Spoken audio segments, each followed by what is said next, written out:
You will hear a new student, Stefan, talking to an assistant, Anna, at the student union about his membership.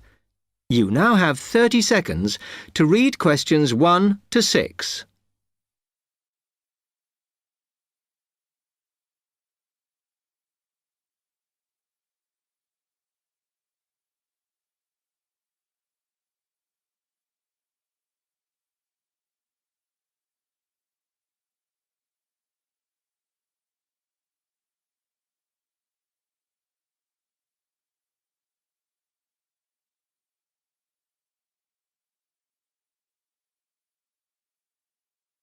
Hi, can I help you?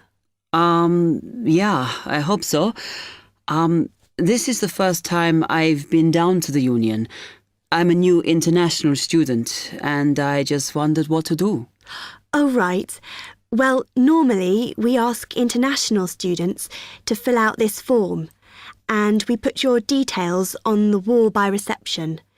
Then other students can contact you. It's a way for everybody to get to know each other. It can be a bit lonely otherwise. Oh, I see. What's your name? I'm Anna, by the way. It's Stefan Unger. OK, well, just write that there, next to name, and then fill in the rest. Right. What does it mean, degree program?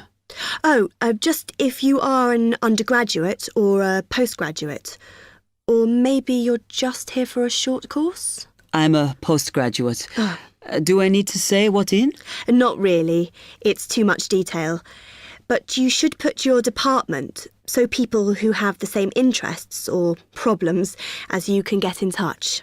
So I'm studying marine construction, so for department, do I put down the science faculty then?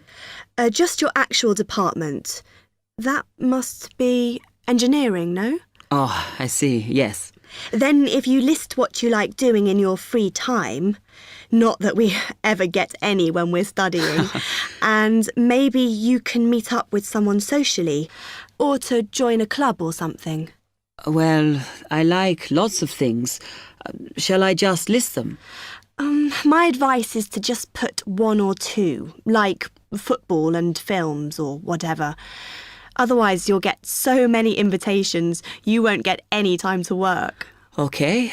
I think I'll just list computer games, as that's my big interest. Oh. I haven't played football for ages. I may start to play once I get settled. Now, let's see. Next thing is languages. Yes, we find many of the international students get a bit tired of speaking English all the time. Sometimes they like to speak to someone in their own language.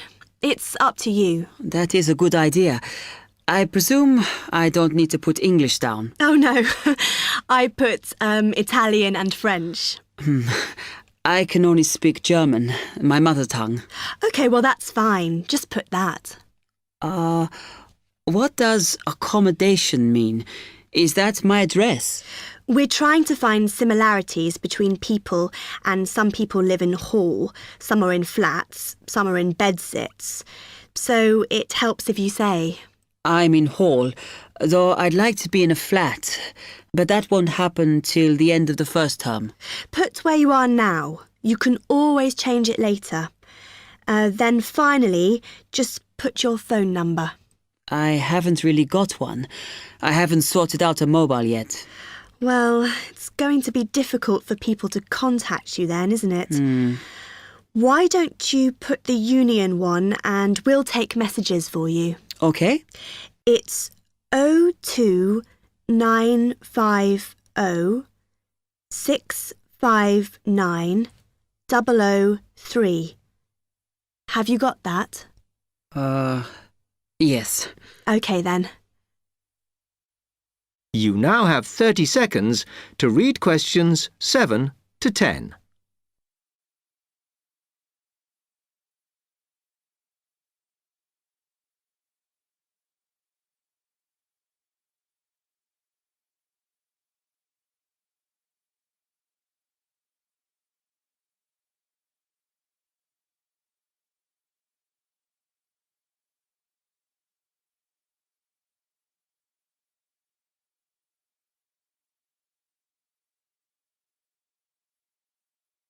Oh, I had a couple more questions about the services you've got here.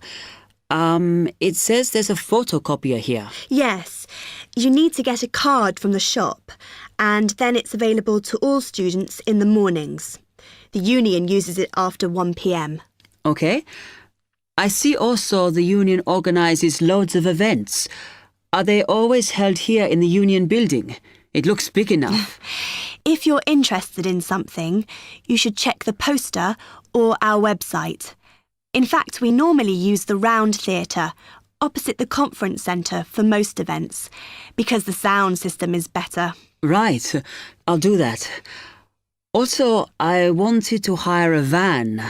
Can I do that through you? No. You need to present a case, really. They're not just available for hire to anyone. The president said we have to limit who is allowed to hire them. The person you need to see is the transport secretary. She's on the 2nd floor. Okay, thanks. The other thing is, are all the discounts we get with our union card listed on the back of the card? I thought there might be more. No, that's it, I'm afraid. Mainly books, clothes and music. Though we are currently negotiating to get one on newspapers, so that should be valid from next term. Okay, thanks a lot for your help.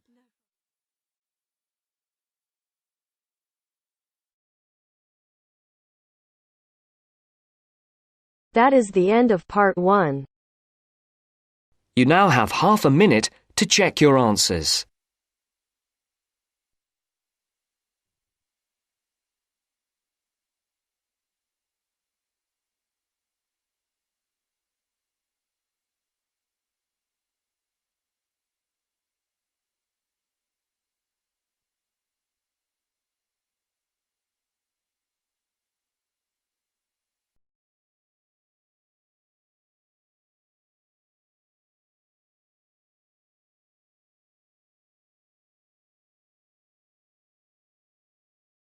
Now turns to part 2. Part 2. You are going to listen to a talk about au pairs in the UK. First, you have some time to look at questions 11 to 15.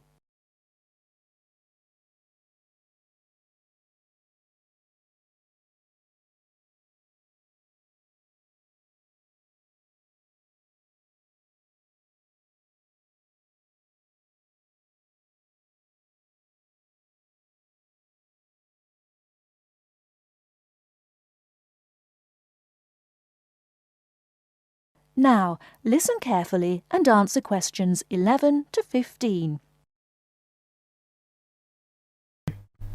What is an au pair? An au pair is a single girl without any dependents who comes to the UK to learn English and to live as part of an English-speaking family. She is not a domestic servant, but may help in the house for up to 5 hours a day for pocket money. Suitable tasks would be light housework and taking care of children. She should have 1 day each week completely free, and she should be free to attend language classes and religious services if she wishes. Pocket money should be between £15 and £20 per week, and she should have her own room. Before she arrives, she should have as much information as possible about the home she is going to and what she will be expected to do. She will find it helpful to have a letter from her hostess explaining the arrangements to show the immigration officer when she arrives.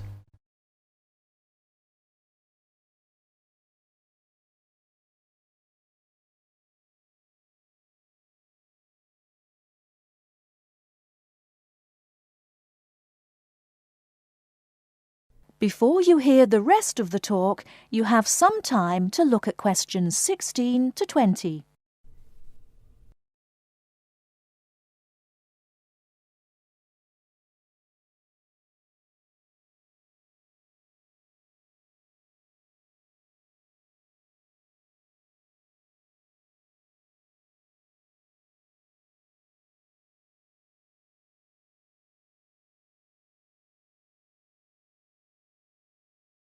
Now listen and answer questions 16 to 20. An au pair must be a single girl aged at least 17 and no older than 27 when she first becomes an au pair. She must be a national of a Western European country, which includes Malta, Cyprus, and Turkey. The longest a girl may stay in the UK as an au pair is 2 years. A girl who has been in the UK before as an au pair will be allowed to come to the UK again as an au pair only if the total period is not more than 2 years. An au pair is not allowed to take a job in this country. The light household duties which are part of the au pair arrangement are not regarded as employment. An au pair who is a national of a country which is not in the Commonwealth or European Community, EC, and who is admitted for longer than 6 months will normally have to register with the police. This will be shown in her passport. She must take her passport and 2 passport-size photographs to a police station. She will have to pay a fee, about £25. If an au pair wishes to stay longer than the time stamped in her passport, she may apply either by post to Luna House, Croydon, or in person at one of the public inquiry offices. If she applies by post, it is a good idea to send any valuable documents by recorded delivery post. She should apply before the time limit on her permitted stay runs out. She must show that the arrangements are still those of an au pair. She may change host families during her time in the UK, providing that the new arrangements are also those of an au pair. That is the end of part 2. You now have half a minute to check your answers.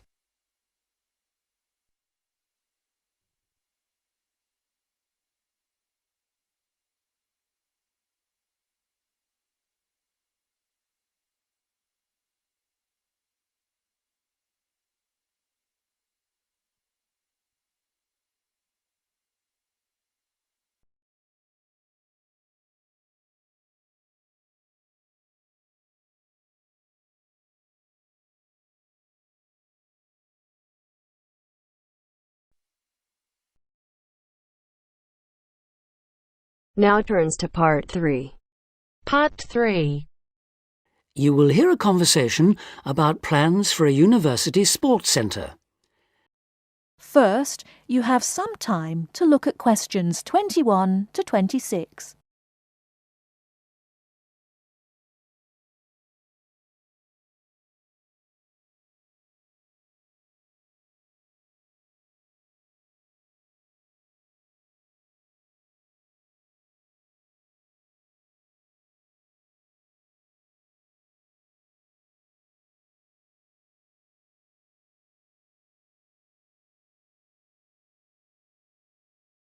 Now listen carefully and answer questions 21 to 26. Before we go on to look at specific sports, let's think for a moment about the non-sports facilities we really need here. Things like better changing rooms and showers. Yes. If this really is going to be a state-of-the-art building, it'll need to have high-tech amenities, but also places for people to chill out after all the exercise they've been doing. Somewhere they can meet up for a drink or whatever afterwards is essential in a place like this. But what else? How about a sauna? Those who use them say it's the perfect way to relax after you've trained. The trouble is, though, that there's a debate going on about how safe they are. Some say it's risky to be exposed to all that heat before or after strenuous exercise, which of course is exactly when people in sports centres want to use them. There have also been problems with people overusing them to sweat off weight.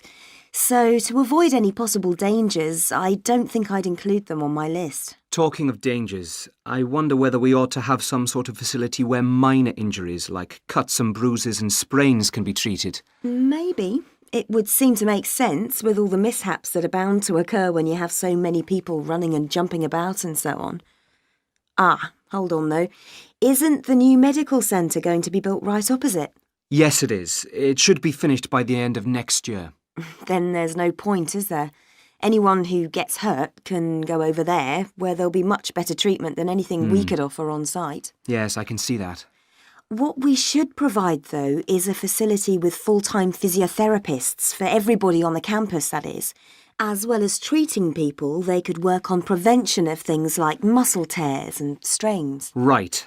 And something else the new place ought to have, also as a way of preventing injuries, is somewhere to test just how fit people are before they start lifting weights or running long distances and so on. Yes, I was going to suggest that. When I was at the Newport Centre, they put me on a static bike to check out my cardiovascular system. Then they worked out how much body fat I had. All of it valuable information telling you exactly what shape you're in. Another thing I've heard some universities do, especially some of the newer ones, is provide rooms and equipment for lectures to take place actually inside their sports centres. How do you feel about that? Well, as it happens, I've got first-hand experience of that too. We used to have some of our sports science lectures right next to the main sports hall, and I think it made what we were hearing about seem much more relevant to the real world. So in that respect, I definitely think it's a good idea, yes. I can see that, though my own feeling is that we need to have more concrete reasons. The problem is that we won't have unlimited space, and somehow I don't think providing more lecture halls is going to be one of our priorities. So I'd be against that one, I'm afraid. Anything else? Well, just that I agree about the need to have a place where people can go for a chat and maybe have a coffee or a bite to eat together. That was something I always thought was one of the strong points of the centre in London. It was a great place to find out about new activities from the people who actually did them.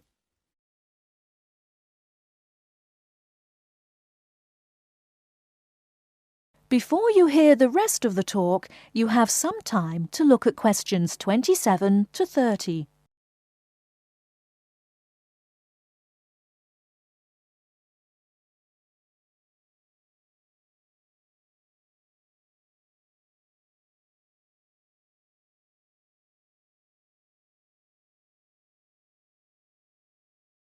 Now listen and answer questions 27 to 30.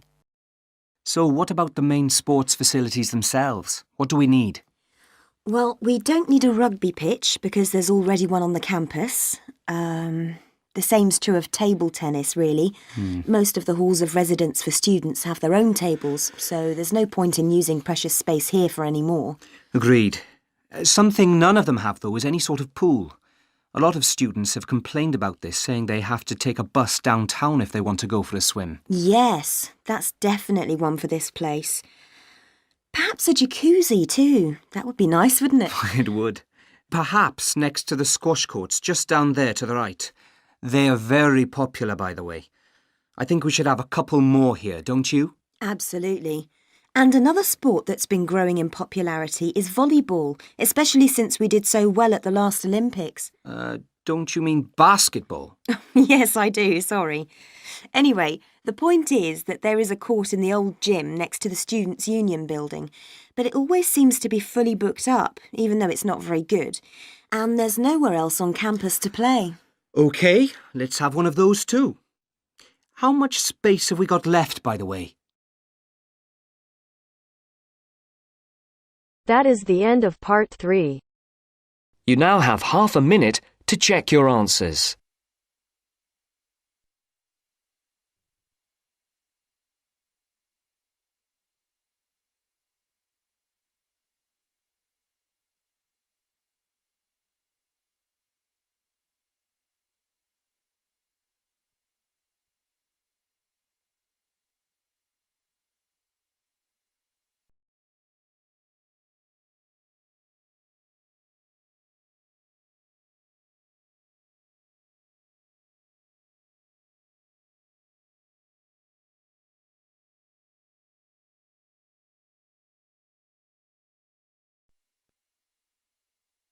Now turns to part 4. Part 4. You will hear a lecturer talking about the importance of laughter.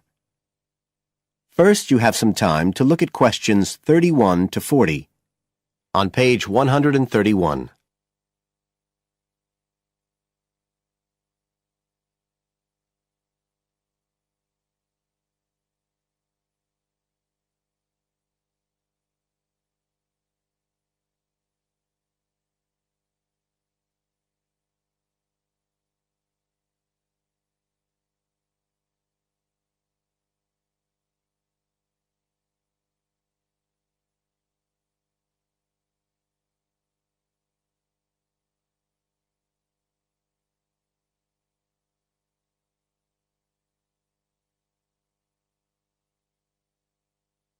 Now listen carefully and answer questions 31 to 40. Good afternoon, everybody. And in our second talk on social psychology, I want to look at the role of laughter in our lives, something that usually gets everyone smiling from the start. So, first of all, I'll start by looking at the actual nature of laughter. Well, when someone laughs, you've got movement of the muscles of the face and the chest, and you've got sound formed when the air's forced out of the body as part of this process. So we're talking about a physical activity. But obviously, other things are involved as well. And this is where it gets more complicated. Laughing isn't something that you normally decide to do, so it's not voluntary behaviour like ordinary speech. Instead, it's regulated by our instincts, rather like the singing of a bird or the roaring of a lion. And once you start to laugh, it can be quite hard to stop. That's not always under your conscious control either. But why do we laugh? Because we find something funny, most of us would say. But in fact, it appears that laughter has little to do with jokes or funny stories. Only about 10% of laughter is caused by things like that. One suggestion is that human laughter may have originally started out as a shared response to signal relief at the passing of danger. And it's true that even these days, laughter's rarely an activity carried out by an individual on his or her own. In fact, people are 30 times more likely to laugh when they're with other people than when they're completely alone. Laughter still seems to be a kind of social signal. It occurs when people are in a group and they're comfortable with one another. And it seems likely that laughter can result in the creation of bonds between the people in the group. And it's precisely because of this social aspect of laughter that people like public speakers and politicians often try to get their audience to laugh. It encourages their listeners to trust them and to connect with them. But this kind of thing, controlling the laughter of a group that is, indicates that there's a link between laughter and power. And this is supported by several studies that indicate that bosses use humour more than their employees. And research has also shown that female listeners are likely to laugh much more if the speaker is male. So it appears that there are gender issues associated with how much we laugh. I should also point out that laughter can be used as a negative signal as well as a positive one. I think we've all probably seen evidence of a group using laughter to exclude someone, to emphasise that they are not accepted. So it's not always a positive type of behaviour either. So what all this goes to show is that laughter is a very, very complex issue.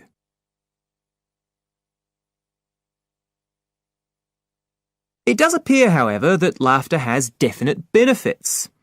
If we look first at the psychological aspects, we know that people often tend to store negative emotions such as anger, sadness and fear, rather than expressing them.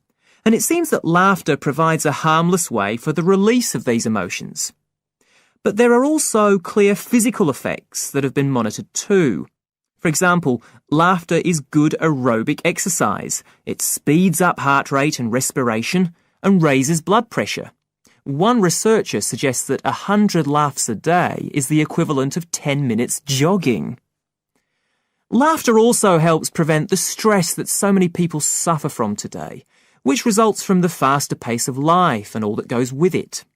It does this by reducing the levels of hormones in the blood which are caused by stress. And in addition, it is known to increase the levels of chemicals that protect the body from infection or pain, and so it helps to boost the immune system.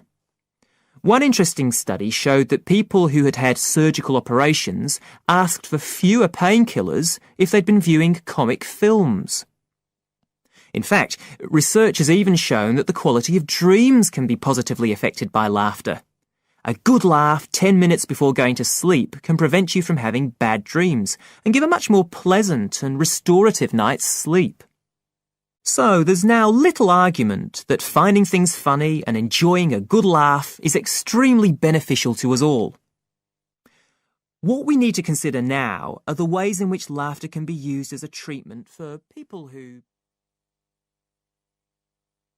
That is the end of part 4. You now have half a minute to check your answers.